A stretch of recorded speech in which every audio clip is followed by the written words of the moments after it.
Looking for a simple way to manage projects without expensive software, Baserow can be used to track tasks, deadlines, team members, and project progress all in one place.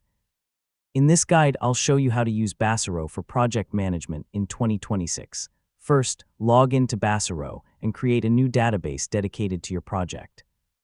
Give it a clear name so it's easy to identify among your other workspaces and databases. Next, create a table for your tasks. This table will contain all the activities, assignments, and milestones related to your project. Add fields such as task name, status, priority, due date, assigned team member, and notes.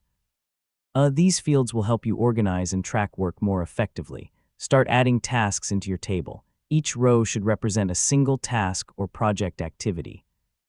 Include relevant details so everyone knows what needs to be done. Baserow allows you to sort and filter data. You can create views that show only high-priority tasks, overdue items, or assignments for specific team members. Invite team members to the workspace so they can view or update project information.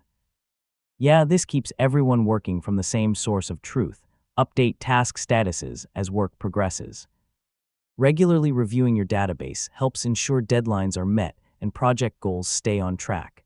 And that's how to use Baserow for project management in 2026. With the right database structure, you can manage tasks, coordinate teams, and keep projects organized without complicated tools. So take some time to customize your setup and build a workflow that fits your needs. Thanks for watching.